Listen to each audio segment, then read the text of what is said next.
Getting Sentimental Over You, the theme song of the Sentimental Gentleman of Swing, Tommy Dorsey, whose name must be recognized as that of the greatest all-around dance band of them all. Others may have sounded more creative, others may have swung harder and more consistently. Some of the others may have developed more distinctive styles, but of all the hundreds of well-known bands in the big band era, Tommy Dorsey could do more things better than anybody else could. Dubuque is going to be treated tonight to an appearance by the new Tommy Dorsey Orchestra, directed by Buddy Morrow.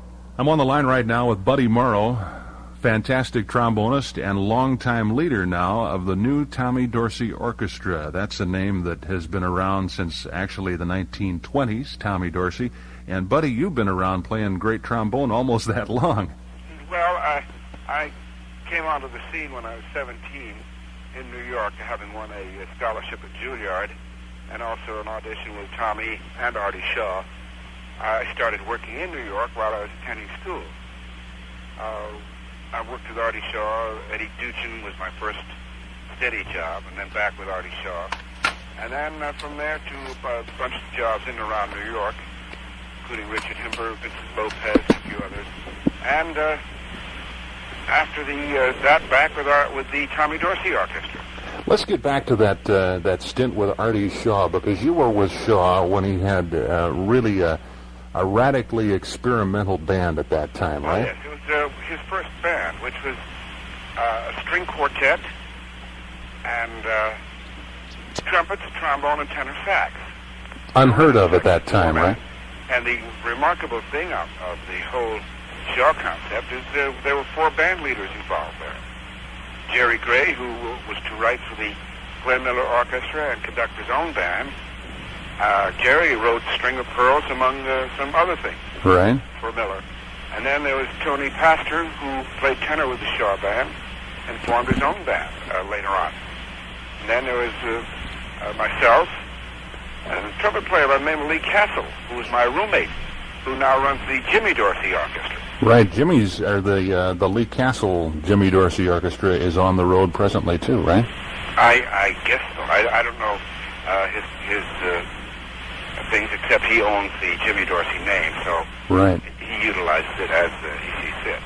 When you talk about names, I hope you won't mind my bringing up your original name, because actually you've recorded under three names, haven't you? Well, mostly under Buddy Morrow. But back in the Dorsey days, your name was Mo Zudikoff, right? That's right. Uh-huh. And then I believe you did some things with Bob Crosby, and you were Muni Zudikoff? Muni Morrow. Oh, Muni Morrow, is that right? Yeah, I just got a new last name, and then it sounded, what is it, too euphonious? And we decided, well, we need something that's innocuous, since I was going to have a band, something that could be just anybody, so anybody's buddy became Buddy Morrow. A little Dorsey music, one that was recorded by Buddy Morrow back in 1937 with the Tommy Dorsey Band, the Boogie Woogie. Tommy Dorsey's Boogie Woogie, based on Pine Top's Boogie by an old Boogie Woogie pianist, Pine Top Smith. Dean Kincaid's arrangement for Tommy. It was on the best-selling record list for many, many years. Came out during 1937 when Mo Zudikoff, or Buddy Morrow, was recording and performing all across the country with that great Tommy Dorsey band. This is the Pulse of Dubuque. My name is Paul Hemmer. On the line with me from Akron, Ohio, is Buddy Morrow, who will be in town tonight for an appearance at For Pete's Sake over at Bryan's Supper Club in East Dubuque. Buddy, what was it like on the road back in the 1930s and early 40s? It must have been an exciting time. Yeah, well, the days were idyllic for the big bands. There were literally probably hundreds of them touring the country all the time.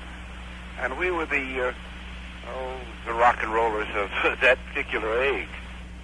You know, now, of course, we were the people who startled our grandparents and our parents and everything else with our behavior on the jazz scene to bring dance music into Carnegie Hall, for instance, when Benny Goodman started that phase. And you know, it's kind of interesting. Music does go through phases like that, doesn't it? You were startling in the 1930s and 40s, and now we're looking at the rock musicians in the same way today.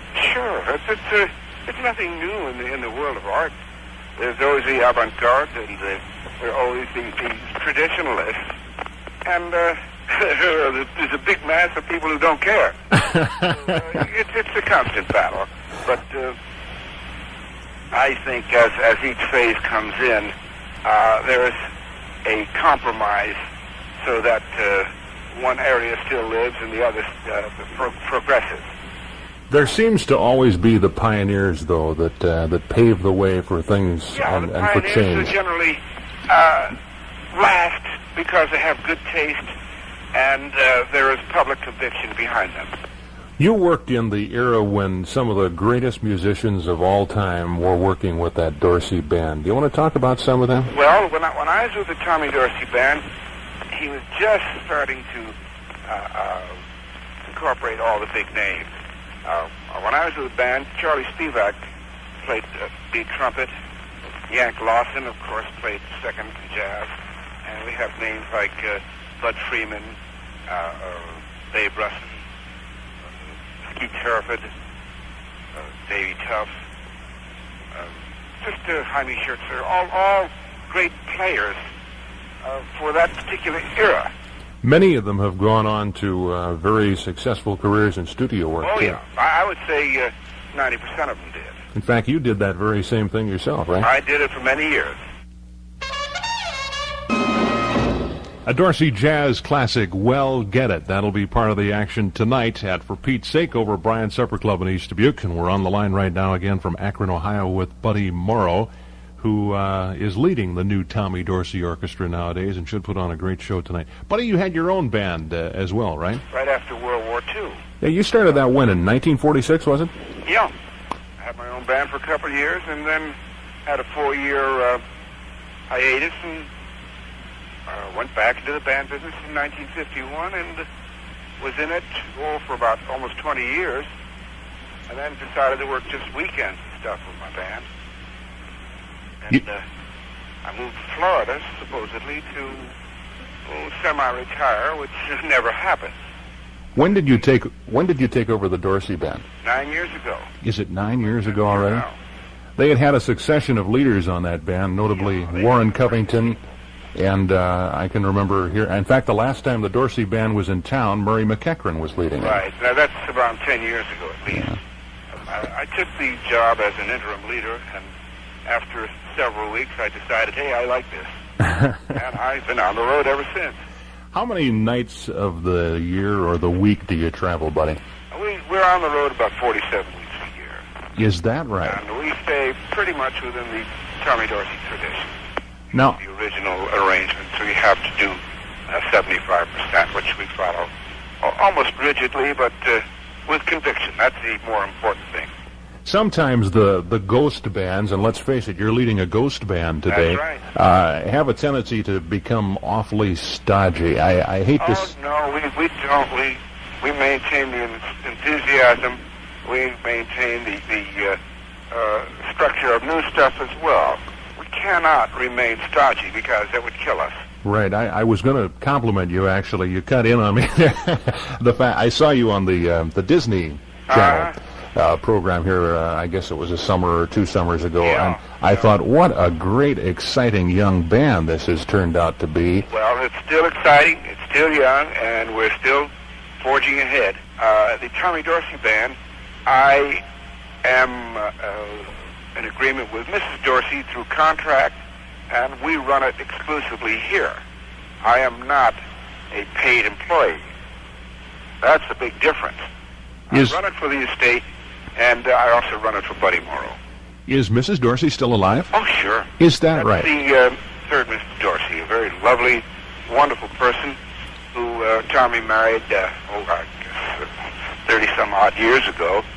Had 2 children, a boy and a girl, and they are both, Steve, of course, was on a trip to Japan with us, and he's a great guy, very knowledgeable, very good person, and Mrs. Dorsey she's quite a gal. Are any of Tommy's children involved in music? No, they're not involved in music at all. Steve could be. He has the talent. I don't know Steve's sister well at all. Let's talk a little bit about the band again in specifics. Now, about 2 months ago when Woody Herman was in town, he had nothing but great praise for the young musicians that he's able to hire today. I'm in complete agreement with Woody. There's no question about it.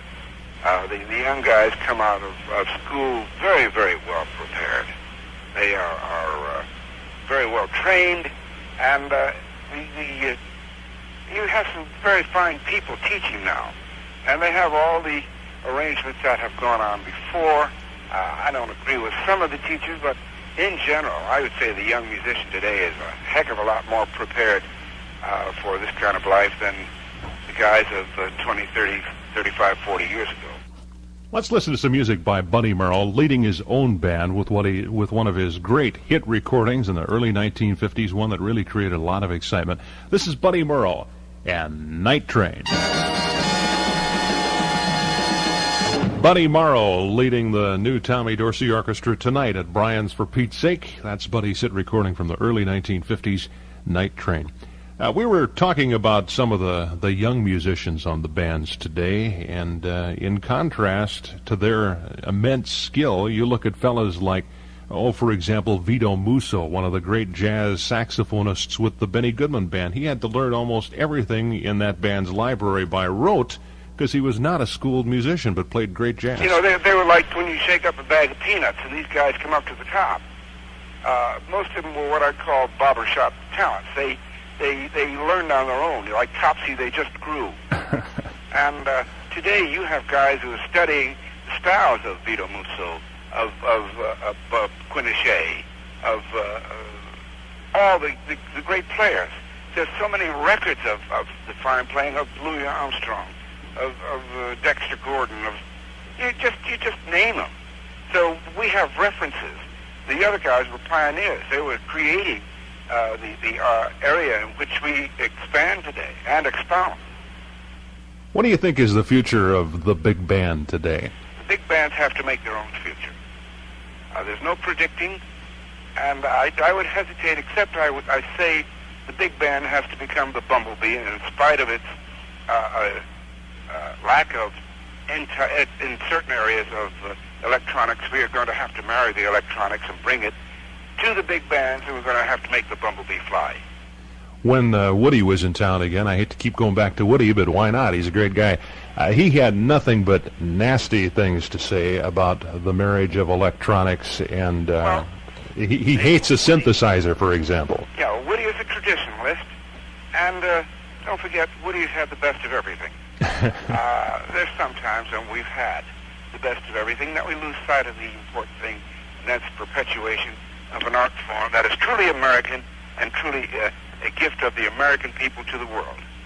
This is our duty. This is our job. This is the way we must go. We must take the innovations. We must take the forward thinking. We must take the young people and somehow give them a sense of being proud in what they're doing. In other words, of course, we must meet above all the requirements of making a living. You have to marry the two together, huh? Yeah, I think we can do it. Well, as far as I'm concerned, every night is new. Every night has excitement, and you're creating something. It's like running a party for people. It's up to us to see to it that our enthusiasm carries over to you. And there's only one way to do it, and that's honestly. Do you have anybody singing with the band now? Yeah, Steve Califato. Steve does a beautiful job. You're gonna like him, I know. Well, the last young man that was with the band the last time we heard this band, which is 10 years ago, sounded very, very much like Sinatra. I was really... Well, we don't try to pattern ourselves after a Sinatra approach. That was Steve Smith you're talking about. Yeah, I think so. No, we have Steve Califato, and Steve is one of a kind. He is himself. At times he reminds you of Sinatra. There are times when, I don't know, I like what Steve does. Frank Sinatra, of course, singing I'll Never Smile Again, one of the great Dorsey hits, and you'll be hearing that as well as Our Love Affair, and There Are Such Things, Sunny Side of the Street, and all the other great Dorsey favorites tonight at For Pete's Sake over at Brian's Supper Club in East Dubuque. How big is the band today, buddy? It's the original size, 4 trumpets, 4 trombones, 5 saxes, and piano, drum, and bass. I'm sure we'll be hearing some jazz classics like the Well Get It. And we're going to pull out all the stops. Anxious to hear it. I really am. And again, we want to thank you for taking the time. Just one more question. Yeah. You've been at it for a long time. How old are you, buddy? That's a trade secret. But if you add up, I was at Juilliard when I was 17. Okay. All right. I was with Tommy in 1937-38. Does that tell you anything? You've been at it a long time. You betcha. And I am proud to say that we'll be seeing you tonight up at Brian's For Pete's Sake, and we'll be anxious to hear that exciting new Tommy Dorsey Orchestra. Thank you very much, and we're going to make it a nice evening. Tommy Dorsey Orchestra, directed by Buddy Morrow, appearing tonight at For Pete's Sake, and Buddy was our guest today on The Pulse of Dubuque. Tomorrow, Tom Berryman visits with Tom Andreg of Dubuque-Jackson County Mental Health Center on dealing with stress in your life. No stress tonight. We'll be dancing. This is Paul Hemmer, and this is The Pulse of Dubuque.